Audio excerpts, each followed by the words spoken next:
గడిచిన కాలం నుంచి ఆయురారోగ్యాన్ని ప్రసాదించి ఈ రాత్రి వేళ కాలం అవుతుంది.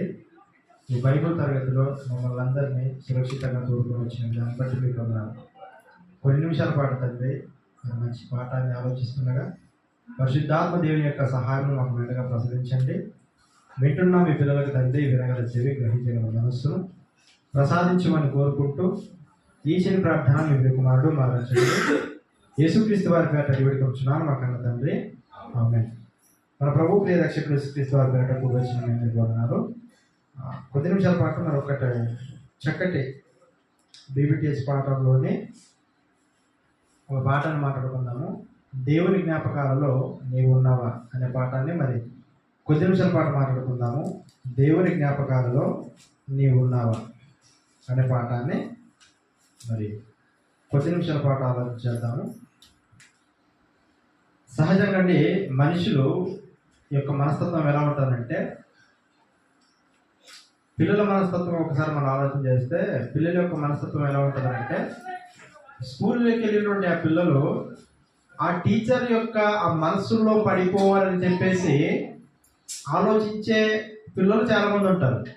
ఇకపోతే భార్య మనసులో చోటును సంపాదించుకోవాలని చెప్పేసి భర్త, అంటే భర్త మనసులో చోటును సంపాదించుకోవాలని భార్య, తల్లిదండ్రుల మనసులోని మరి చోటు సంపాదించుకోవాలనేటువంటి ఉద్దేశంతో పిల్లలు, అలాగేనండి మరి ప్రజల మనస్సుల్లో నేను నిలిచిపోవాలి, లేదా రాజకీయ నాయకుల యొక్క మనస్సులో నేను ఉండిపోవాలి, నేను నిలిచిపోవాలి, వారి యొక్క జ్ఞాపకాలలో నేను ఉండాలని చెప్పేసి ఎంతోమంది కార్యకర్తలు కూడా వారి దగ్గరికి వెళ్ళటము, ఫోటోలు దిగటము, ఏమండి వారి మనసులో నేను గుర్తుండిపోవాలి, వారి మనసులో నేను జ్ఞాపకం ఉండిపోవాలి అన్న ఒక ఉద్దేశంతో ఇలా చాలామంది అనుకుంటూ ఉంటారు. ఇది లోకంలో. అయితే సంఘంలోనికి వచ్చేసరికి ఎలా ఉంటుందనంటే, సంఘంలోనికి వచ్చినప్పుడు ఎవరైనా మనకు తెలిసినటువంటి పెద్ద సేవకులు వచ్చారనుకోండి మీటింగ్కి, వారి యొక్క దృష్టిలో మేము పడిపోవాలి, వారి యొక్క మనస్సులో మేము వారి మధ్యలో మేము జ్ఞాపకం ఉండాలని చెప్పేసి కొంతమంది వాళ్ళ దగ్గరికి వెళ్ళిపోవటము, ఏమండి వందనాలు చెప్పటం అది వేరు, కానీ మొత్తానికి వాళ్ళ మనసులో పడిపోవాలని చెప్పేసి మరి ఎన్నో వాళ్ళ ముందు యాక్షన్ చేయటము, అన్న నన్ను గుర్తుంచుకోవాలనుకోవటము, ఇలా ప్రతి ఒక్కరికి ఖచ్చితంగా ఇలాంటి మనస్తత్వం అనేది ఉంటుంది. అయితే పిల్లలు ఒకటి గమనించండి,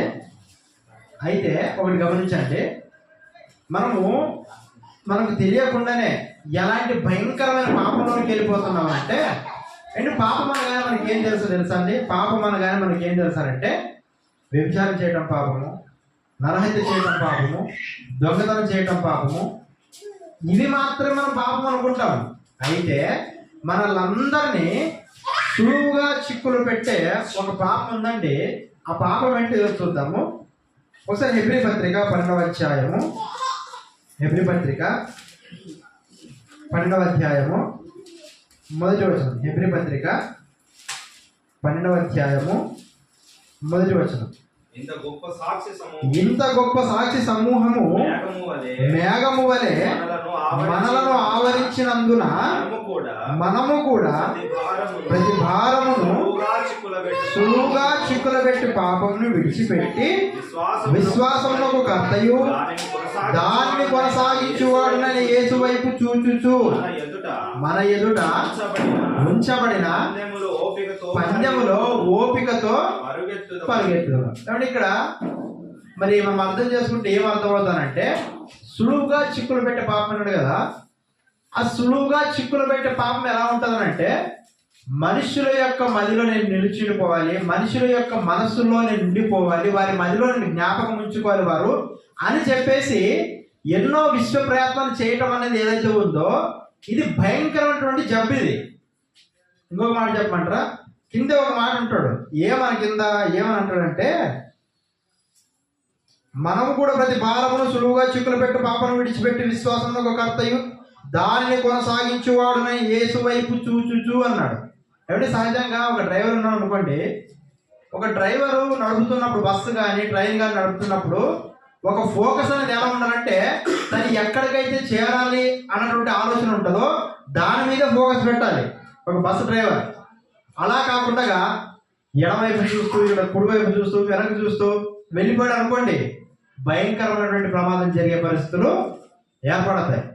అయితే ఒక డ్రైవర్ సురక్షితంగా వెళ్ళిపోవాలంటే తన గమ్యస్థానం అనేది ఖచ్చితంగా గుర్తుండాలి. ఏకాగ్రత దెబ్బతినకూడదు. తను ఎక్కడికైతే వెళ్ళిపోవాలనుకుంటున్నాడో అది సూటిగా చూసుకుంటూ వెళ్ళిపోవాలి. ఇప్పుడు మనం కూడా ఎవరిని చూడమంటున్నాడంటే యేసుక్రీస్తు వైపు మనల్ని చూడమంటున్నాడు. అయితే మనం ఏం చేస్తాం తెలుసా అండి? సేవకుల మనసులో పడిపోవాలని, మనుషుల యొక్క దృష్టిలో మనం పడిపోవాలని. అంటే ఈరోజు నా చిన్న బిడ్డ ఉంటుంది మా స్వరూపంలో. ఏమంటే స్కూల్లోన ఎల్కేజీలోన 3 సార్లు చూసాను. ఇప్పటికీ ఫస్ట్ క్లాస్ వస్తుంది. అందులో ఎల్కేజీలోన నేను వెళ్ళి బోర్డు మీద చూస్తే ఫస్ట్ క్లాస్ పేరు తేజ స్వరూప్ అనే ఉంటుంది. వచ్చిన తర్వాత ఇంటికి వచ్చిన తర్వాత నాకు చెప్తాను, అన్న నాకు 99 మార్క్స్ అయినా, నాకు 99 మార్క్స్ అయినా అని చెప్పేసి నాకు చెప్తుంటారు. అలా చెప్పి తను సంబరపడుతూ ఆనందపడుతుంటుంది.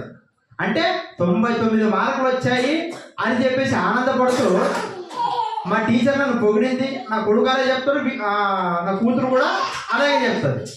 అంటే వాళ్ళ యొక్క టీచర్ యొక్క మదిలో చిన్నప్పటి నుంచే నేను ఉండిపోవాలి, మా టీచర్ నన్నే పొగడాలి అనేటటువంటి ఆ మనస్తత్వము ఎక్కడి నుంచి ప్రారంభమైంది? ఇప్పుడు చిన్నతనం గురించి ఆ మనస్తత్వము ప్రారంభమైంది. అయితే ఒకటి మాత్రం గుర్తుంచుకోండి, ఏ మనిషి కూడా ఎప్పటికీ మరొక మనిషిని జ్ఞాపకాలలో ఉంచుకొన్నాడు. బహుశా చెప్తాను, ఏ మనిషి కూడా మరి యొక్క మనిషిని ఎప్పటికీ జ్ఞాపకాల్లో ఉంచుకొన్నాడు. అని అప్పుడు చూడండి, కట్టుకున్నటువంటి భార్య ఉందనుకోండి, కట్టుకున్నటువంటి భార్య భర్త ఏదో ప్రమాదంలోనో ఏదో రోగంతో చనిపోయాడు అనుకోండి, కాసేపు చనిపోయిన తర్వాత బాధపడుతుంది, ఏడుస్తుంది. ఏమండి పూర్తిగా తన శక్తి లోపం లేకుండా, ఎంత నీరసించి అసలు నీరు తాకోకుండా, ఆహారం తినుకోకుండా ఏడుస్తూ ఉంటది. ఎంతమంది ఓదార్చినా ఓదార్పు దొరకదు. అంత బాధతో ఏడుస్తూ ఉన్నటువంటి ఆమెకు ఒక్కసారి మనం వెళ్ళిపోయి ఆ శవాన్ని లేపేటప్పుడు ఏడుస్తుంటది. అలా శవాన్ని లేపేటప్పుడు ఏమన్నా నువ్వు ఇంతగానో బాధపడుతున్నా కదా, నీ బాధ మేము తట్టుకోలేక ఈ శవాన్ని ఇక్కడ విడిచిపెట్టేస్తాము అని చెప్పేసి, ఒకవేళ అక్కడ శవాన్ని విడిచిపెట్టేసాం అనుకో, భార్య ఊరుకుంటుంది చెప్పండి? నేను అలాగే ఏడుస్తాను, కానీ నేను మాత్రము తీసుకుని వెళ్ళిపోవాలి. అంటే మరి అన్ని సంవత్సరాల పాటు మరి కలిసి బ్రతికారు కదా, ఆ ప్రేమను బట్టి బాధ మీద ఉంటుంది. అయితే అది ఎక్కువ రోజులు మాత్రము ఆ జ్ఞాపకము, ఆ బాధ మాత్రము ఉండదు. ఉదాహరణకు కొంతమంది యవ్వన జీవితంలో ఉన్నప్పుడు కొంతమంది చనిపోతారు. ఫస్ట్ చనిపోయినటువంటి ఆ రోజు ఏదైతే ఉందో చాలా బాధ ఉంటుంది. పాతి పెట్టి వచ్చిన తర్వాత అండి సగానికి సగము బాధ అనేది తక్కువైపోతుంది. అదే ఒక రోజు గడిచిందనుకో మరింత బాధ తక్కువ అవుతుంది. ఒక వారం గడిచిందనుకో మరింత బాధ తక్కువైపోతుంది. ఒక నెల 6 నెలలు గడిచిందనుకో అసలు మన కొడుకు మీద కానీ, మన కూతురు చనిపోయిన వాళ్ళ గురించి మాట్లాడుతున్నాను, వాళ్ళ యొక్క ఆ జ్ఞాపకాలే మన లోనికి ఇంకా రావు. మరి ఎప్పుడు వస్తాయి తెలుసా? మరలా సంవత్సరం ఏ డేట్ అయితే ఉంటుందో ఆ డేట్లో వాళ్ళు మరలా మన జ్ఞాపకము వస్తారు. అయితే దీని అంతటిని బట్టి మనకి ఏమర్థం అవ్వాలంటే, ఏ మనిషి కూడా మరొక మనిషిని తన జ్ఞాపకాలను ఎప్పటికీ ఉంచుకోదు. బైబిల్ ఒక సందర్భం చూపిస్తాను మీకు. ముందుకెళ్ళిపోదాం బైబిల్లో. ఒకసారి ఆదికాండము 40వ అధ్యాయము 1వ వచనం. 40వ అధ్యాయము 1వ వచనం. అటు పిమ్మట ఐగుప్తు రాజు యొక్క పానదాయకుడును భక్ష్యకారుడును తమ ప్రభువైన ఐగుప్తు రాజు యొక్క తప్పు చేసిరి గనుక ఫరో పానదాయకుల అధిపతియు భక్ష్యకారుల అధిపతియునైనా తన 2 ఉద్యోగస్తుల మీద కోపపడి వారిని చెరసాలలో నుంచుండగా రాజు సంరక్షక సేనాధిపతికి అప్పగించారు. అది యోసేపు బంధింపబడిన స్థలం. ఆ సేనాధిపతి వారిని యోసేపు వశం చేయగా అతడు వారికి ఉపచారం చేసెను. వారిద్దరు అనగా చెరసాలలో బంధింపబడిన ఐగుప్తు రాజు యొక్క పానదాయకుడును భక్ష్యకారులను ఒక్కడే రాత్రి యందు కలలు కనివి. ఇక్కడ సందర్భం ఏమంటే పానదాయకుడు భక్ష్యకారుడు వీళ్ళిద్దరూ ఫరో దగ్గర పనిచేసేవాడు. ఫరో దగ్గర పనిచేసేటువంటి వీళ్ళు మరి తప్పు చేశారు. ఎప్పుడైతే ఆ తప్పు చేశారో, తప్పు చేసిన తర్వాతనండి ఆ ఫరో రాజు ఎవరైతే ఉన్నారో ఈ పానదాయకుల అధిపతిని భక్ష్యకారుల అధిపతిని వీరిద్దరిని చెరసాలలో వేయించాడు.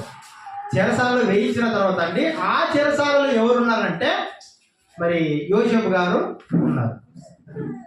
అప్పుడండి వీళ్ళు చాలా బాధపడ్డారు. ఎవరు? పానదాయకుల అధిపతి, భక్ష్యకారుల అధిపతి బాధపడి అలా పడుకున్న వెంటనే వీళ్ళకి ఇద్దరికి, పానదాయకుల అధిపతికి, భక్ష్యకారుల అధిపతికి ఇద్దరికి కలలు వచ్చాయి. కలలు వచ్చిన తర్వాత తెల్లవారుసరికి లేచారు, చూశారు.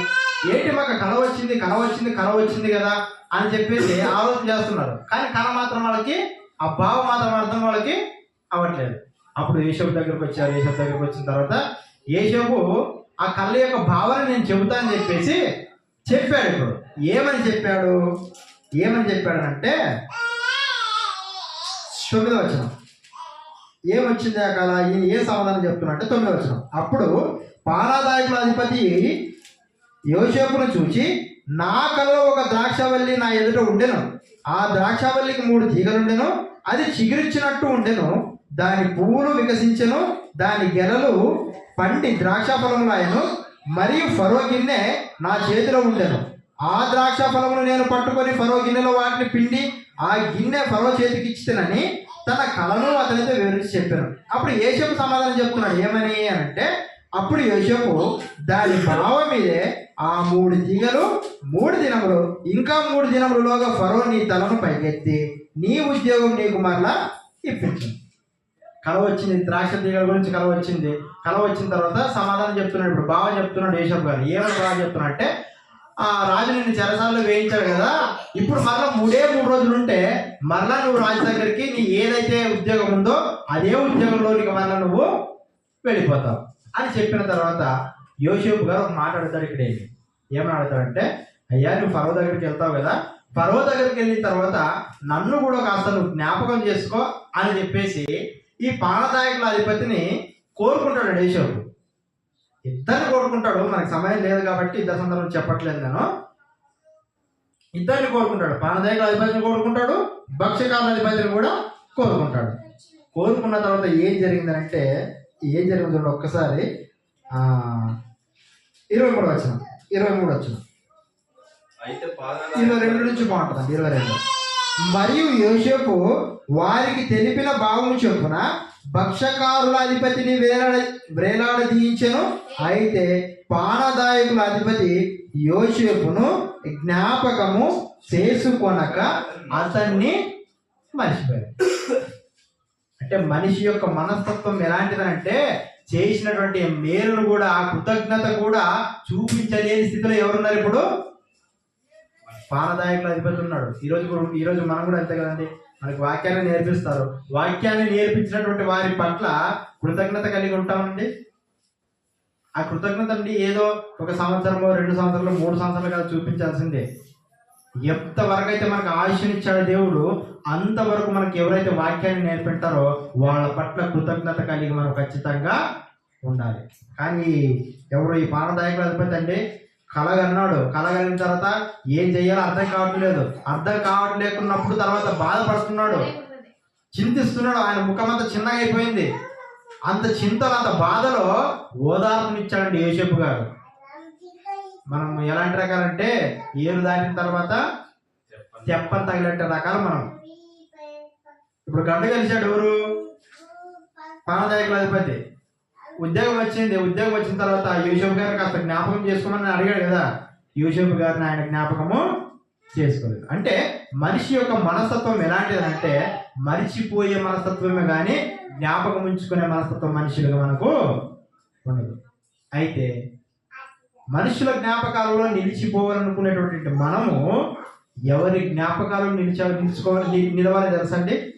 మళ్ళీ చెప్తాను, మనుషుల యొక్క జ్ఞాపకాలలో నిలిచి ఉండాలని ఇటు భార్య జ్ఞాపకాలలో భర్త, తల్లిదండ్రుల జ్ఞాపకాలలో పిల్లలు, టీచర్ యొక్క జ్ఞాపకాలలో ఏమంటే పిల్లలు, స్టూడెంట్స్ ఉండాలనుకుంటారు కదా. అయితే మనం అందరం గుర్తించుకోవాల్సింది ఏంటంటే, దేవుడి యొక్క జ్ఞాపకాలలో ఉండాలన్న ఆలోచన మనకి ఉండాలి. ఆ ఆలోచన కనుక ఒకవేళ ఉందనుకోండి, ఎలాంటి స్థితిలో ఉంటామో ఒక 2 సందర్భాలు చూపించి ముగించే ప్రయత్నం చేస్తాను. ఒకసారి గలతీ పత్రిక 1వ అధ్యాయం 10వ వచనం. గలతీలకు రాసినటువంటి పత్రిక. ఇప్పుడు నేను ఇప్పుడు నేను మనుషుల దయను సంపాదించుకొని చూచుచున్నానా? దేవుని దయను సంపాదించుకొని చూచుచున్నానా? నేను మనుషులను సంతోషపెట్టుకొనుచున్నానా? నేను ఇప్పటికి మనుషులను సంతోషపెట్టు వాళ్ళనైతే క్రీస్తు దాసులను కాకయే పోదును. పౌలు గారికి బాగా అర్థమైందండి. మనుషులు సంతోషపెట్టే ఆ బోధలు కానీ మనుషులు సంతోషపెట్టే ఆ స్థితిలో మనం ఎప్పటికి ఉండకూడదు. ఒకవేళ మనుషులు సంతోషపెట్టే ఆ స్థితిలో మనం ఉన్నామనుకోండి, దేవుడికి అది నచ్చదు. అదే అర్థమవుతుంది మనకి మాటలు. మరో చదువుతుంది, అదే అర్థమవుతుంది. ఏమని అర్థమవుతుంది అంటే 10వ వచనం, ఇప్పుడు నేను మనుషుల దయను సంపాదించుకొని చూచుతున్నానా? దేవుని దయను సంపాదించుకొని చూచుతున్నానా? నేను మనుషులను సంతోషపెట్టు కోరుచున్నానా? నేను ఇప్పటికీ మనుషులను సంతోషపెట్టు వాడనైతే క్రీస్తు దాసులను కాకయేనే పోదు. అంటే మనుషులు సంతోష పెట్టాలని ఒక ప్రసంగాలు కానీ మనుషులు సంతోష పెట్టాలి, వారి జ్ఞాపకాలు నేను నిలిచిపోవాలని చెప్పేసి ఎప్పుడు కూడా మన ప్రయత్నం అనేది చేయకూడదు. అదే నేర్పుతున్నాడు పౌలు గారు. అయితే నాయన మరి ఏం చేయాలంటే దేవుని జ్ఞాపకాల్లో మనం ఖచ్చితంగా నిలవాలి. అలా బైబిల్లో చాలా సందర్భాలు ఉంటాయి, కానీ 2 సందర్భాలు చూపిస్తాను. ఒకసారి మత్తయి సువార్త 26వ అధ్యాయము, మత్తయి సువార్త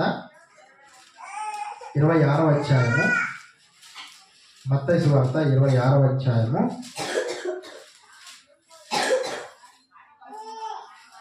10వ వచనం. మత్తయి సువార్త 26వ అధ్యాయం 10వ వచనం. యేసు ఆ సంగతి తెలుసుకొని ఈ స్త్రీ నా విషయమై ఒక మంచి కార్యము చేశాను, ఈమెను మీరెలా తొందర పెట్టుచున్నారు? బీదలు ఎల్లప్పుడు మీతో కూడా ఉన్నారు, కానీ నేను ఎల్లప్పుడూ మీతో కూడా ఉన్నాను. ఈమె ఈ అత్తరు నా శరీరం మీద పోసి నా భూస్థాపన నిమిత్తం దీన్ని చేశాను. సర్వలోకమందు ఈ సువార్త ఎక్కడ ప్రకటింపబడనో అక్కడ ఈమె చేసినది ఈమె జ్ఞాపకార్థంలో ప్రశంసింపబడునని మీతో నిశ్చయముగా చెప్పుచున్నాను.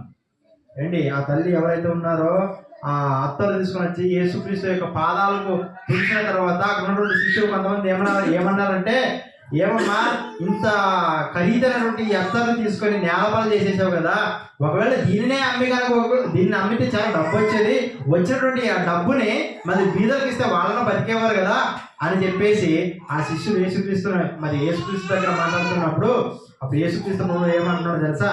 అయ్యా, బీదలు ఎల్లప్పుడు మీతోనే ఉంటారు, కానీ నేను ఎల్లప్పుడు మాత్రం మీతో ఉండను అని చెప్పి చివరికి ఆమెను ఏమన్నాడు తెలుసా? ఎక్కడైతే ఈ సువార్త ప్రకటింపబడుతుందో అక్కడ ప్రపంచంలో ఎక్కడైనా ప్రకటింపబడి ఆమె ఖచ్చితంగా జ్ఞాపకము చేసుకుంటారు. అంటే ఆ స్త్రీ చేసినటువంటి పని ఏంటి అక్కడ అంటే యేసుక్రీస్తు వారికి యేసుక్రీస్తు యొక్క పాదాల మీద ఆ అత్తరు పోసి ఆ తుడవడం వలన ఆ యొక్క మంచి కార్యక్రమం చేయడం వలన ఈరోజు అండి ఇక్కడ నేను ప్రసంగం చేసినప్పుడు ఆమె మీకు జ్ఞాపకం వచ్చింది. రేపు పొద్దున మరొకరు ఎవరో ఒకరు వచ్చి ఎక్కడో వెళ్ళిపోయిన తర్వాత మళ్ళీ ఇదే సందర్భం తీసుకొని చదివినా ఆమెను మరలా జ్ఞాపకం చేసుకుంటాం. అంటే దేవుడు చూడండి, ఏదైనా ఒక మాట ఇస్తే ఆయన మనస్సులో గనక మనం చోటు సంపాదించుకోవాలి అని అనుకుంటే ఖచ్చితంగా ప్రపంచం అంతా మనల్ని జ్ఞాపకం ఉంచుకుంటారు. ముందు దేవుని యొక్క జ్ఞాపకాలలో మనం ఉండాలి, అప్పుడు ప్రపంచమంతా మనల్ని జ్ఞాపకం ఉంచుకునే స్థితిలో ఉంటారు. కనుక ఇంకొక సందర్భం చూపించి ముగించే ప్రయత్నం చేస్తాను. అపోస్తుల కార్యాలు, మరి సమయం ఆలస్యమైంది కాబట్టి అపోస్తుల కార్యాలు 10వ అధ్యాయం, అపోస్తుల కార్యాలు 10వ అధ్యాయము 1వ వచనం. ఇటలీ పటాలమనబడిన పటాలంలో శతాధిపతి అయిన కొర్నేలు అని భక్తిపరుడు ఒకడు కైసరేలో ఉండెను. అతడు తన ఇంటి వారందరితో కూడా దేవుని యందు భయభక్తులు గలవాడై ఉండి ప్రజలకు బహుధర్మము చేయించు ఎల్లప్పుడూ దేవునికి ప్రార్థన చేయవాడు. ఏమంటే ఈయన యొక్క మంచి క్యారెక్టర్ ఎలాంటిదనంటే ఆయన పేరు కొర్నేలు, కానీ ఎంత మంచి క్యారెక్టర్ అంటే ధర్మకార్యాలు ఎక్కువ చేసేవాడు. ఆయన ధర్మ కార్యాలు చేస్తూ చివరికి ప్రార్థన చేసేవాడు. ఇటు ధర్మకార్యాలు, ఇటు ప్రార్థన, భయభక్తి, ఇవన్నీ ఉన్నాయంట ఆ వ్యక్తికి.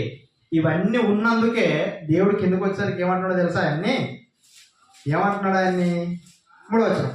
పగలు ఇంచుమించు 3 గంటల వేళ దేవుని దూత అతని ఎదుకు వచ్చి కొర్నేలియును పిలుచుట దర్శనమందు తేటగా అతనికి కనబడెను. అతడు దూత వైపు తేరి చూచి భయపడి, ప్రభువా ఏమని అడిగాను. అందుకు దూత, నీ ప్రార్థనలను నీ ధర్మ కార్యములను దేవుని సన్నిధికి జ్ఞాపకార్థముగా చేసినాడు. అంటే మనం చేసే ధర్మ కార్యాలు అంటే ఇప్పుడు మనం కూడా చూడండి, ఏటీసీ ద్వారా ఎన్ని కార్యక్రమాలు చెప్పండి. ప్రపంచవ్యాప్తంగా అండి ఏటీసీ ద్వారా కొన్ని వేల కార్యక్రమాలు. దుప్పట్ట పంచడం, వస్త్రాలు పంచడం, అన్నదానాలు, రక్తదానాలు, అవయవ దానాలు. ఏమండి ఏఐటిసి ద్వారా, all India true Christian council ద్వారా ఈ ప్రపంచవ్యాప్తంగా ఎన్నో కార్యక్రమాలు. ఇవన్నిటిని ఏమంటారు తెలుసా అండి? ధర్మ కార్యాలు. ఏమండి ఒక హాస్పిటల్లో ఎవరైనా డెలివరీ అయిన వాళ్ళకి బ్లడ్ లేదు అని అంటే అప్పటికప్పుడే ఇవ్వటం, వాళ్ళకు పండ్లను ఇవ్వటం. ఏమండి చలిలో మనం చేసాం కదా డిసెంబర్ 2న వస్త్రాలు. కొంతమంది చూడండి ఆరోగ్యం సరిగ్గా లేక ఎక్కడో రైల్వే స్టేషన్లో పడుకొని ఉంటారు. అక్కడికి వెళ్ళిపోయిన తర్వాత మనం ఆ దుప్పటి ఆహారం ఇవ్వగానే కొంతమంది ఏడ్చిన సందర్భాలు కూడా ఉన్నాయి. ఇవన్నీ ఎలాంటి కార్యక్రమాలు తెలుసా అండి? ధర్మ కార్యాలు. ఇలాంటి ధర్మ కార్యాలు కొన్నేళ్ళు చేయటం వలనే ఆ ధర్మ కార్యాలు ఎవరికి జ్ఞాపకం ఉన్నాయి? ఇప్పుడు పరలోకమందున్న దేవుడికి జ్ఞాపకం ఉన్నాయి. అయితే మనం ఎవరి దృష్టిలో పడాలి, ఎవరి గుర్తింపు మనకు కావాలంటే మనుషుల గుర్తింపు చాలా కొద్ది రోజులే. అది మనిషి ఉన్నంత వరకు మనం కనబడినప్పుడు ఆ అంటాడు, అంతేగాని మనం మరలా వెళ్ళిపోయిన తర్వాత మరలా మనల్ని జ్ఞాపకం మనిషి ఉంచుకోడు. అయితే ఇన్ని కార్యక్రమం, ఈ ధర్మ కార్యాలు కానీ ఏమిటి ఎన్నో దేవుడికి సంబంధించిన కార్యక్రమం మనం చేసినప్పుడు దేవుడు మన జ్ఞాపకం ఉంచుకుంటాడా లేదా అని అంటే ఒకే సందర్భాన్ని చూపించి మనం ముగించేస్తాను. హెబ్రీ పత్రిక 6వ అధ్యాయం 10వ వచనం. హెబ్రీ పత్రిక 6వ అధ్యాయము 10వ వచనం. హెబ్రీ పత్రిక 6వ అధ్యాయము 10వ వచనం. మీరు చేసిన కార్యమును మీరు పరిశుద్ధులకు ఉపచారం చేసి ఇంకనూ ఉపచారం చేయుచుండ చేత తన నామమును బట్టి చూపిన ప్రేమను మరచుటకు దేవుడు అన్యాయస్తుడు కాదు.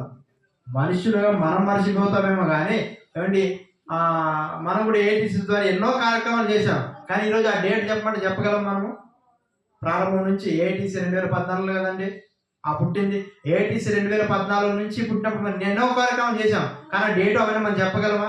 ఎక్కడెక్కడ పంచాం మనం చెప్పగలమా? మర్చిపోతాం మనం. కానీ డేట్తో సహా సమయంతో సహా ఎవరు గుర్తుంచుకుంటారు తెలుసా అండి? అది దేవుడు గుర్తుంచుకుంటాడు. అంటే మనం చేసిన ధర్మ కార్యాలు కానీ ఏమంటే రక్తదానాలు కానీ ఇవన్నిటినీ దేవుడు గుర్తుంచుకుంటాడు కదా. అలాంటివన్నిటినీ దేవుడు మరచుటకు అన్యాయస్తుడు. అయితే మనం ఏం చెయ్యాలంటే మనుషుల యొక్క గుర్తింపును కోరుకొనక దేవుడి యొక్క గుర్తింపును మనము కోరుకోవాలి. మనుషులు మన పాదాల అధిపతి మర్చిపోయినట్టు మర్చిపోతాడు, భక్ష్యకారుల అధిపతి మర్చిపోయినట్లు మర్చిపోతారు. నువ్వైనంతే నేనైనా అంతే. కానీ మనం చేసినటువంటి కార్యక్రమం చిన్ని కార్యక్రమమైనా దేవుని మధ్యలో అది ఎప్పుడూ జ్ఞాపకంగానే ఉంటుంది. కనుక మనుషుల యొక్క మదిలో మనం చోటును సంపాదించుకోవటం కంటే దేవుడి యొక్క మదిలో చోటును సంపాదించుకోవటము మేలు. మనం అందరం కూడా మనుషుల గుర్తింపు మనకు అవసరం లేదు, దేవుడి యొక్క గుర్తింపు మనకు ఖచ్చితంగా కావాలి. ఆయన మదిలో చోటును సంపాదించుకోవాలని కోరుకుంటూ ఈ నా మాటలు చూసుకున్నాం. చిన్న ప్రార్థన చేసుకుందాం. మహాపరిశుద్ధుడైన మా కన్న తండ్రి, మీ అమూల్యమైన ప్రేమను బట్టి మీ పొందినాను. ఉన్నటువంటి సమయాన్ని బట్టి తండ్రి కొన్ని మాటలుగా మీ పిల్లలకు వివరించాము ఆయన. మనుషుల మదిలో మనుషుల యొక్క మనస్సులో ఉండిపోవాలని ఎన్నో ప్రయత్నాలు చేసి ఈ మనిషికి తండ్రి మనుషులు స్వార్థప్రియులు తాన ఆ స్వార్థంతో తండ్రి మర్చిపోయేవారే కానీ జ్ఞాపకం ఉంచుకునేవారు కాదని మీ వాక్యాన్ని బట్టి సెలవిచ్చాను తండ్రి. మరీ ముఖ్యంగా నాయన మీ మనస్సులో మీ మదిలో చోటును సంపాదించుకునే అట్టి ధన్యతను అందరికీ ప్రసాదించండి. ఎందరైతే తండ్రి సంఘముగా కూడి వచ్చారో వారందరిని బట్టి ప్రార్థన చేస్తున్నాం తండ్రి. వారికి ఇంకా తగిన జ్ఞానమును ప్రసాదించండి, సంఘాన్ని అభివృద్ధి పరచండి. దినదినము తండ్రి వాక్యంలో అభివృద్ధి పొందే అట్టి ధన్యతను ఈ సంఘానికి మీరు ఇవ్వమని మీ పాద సన్నిధిలో ప్రార్థిస్తున్నాం. అలాగేనైనా వాక్యాన్ని నేర్పినటువంటి మీ కుమారుని జ్ఞాపకం చేసుకోండి, ఆయన చేస్తున్న పరిచయం దీవించండి.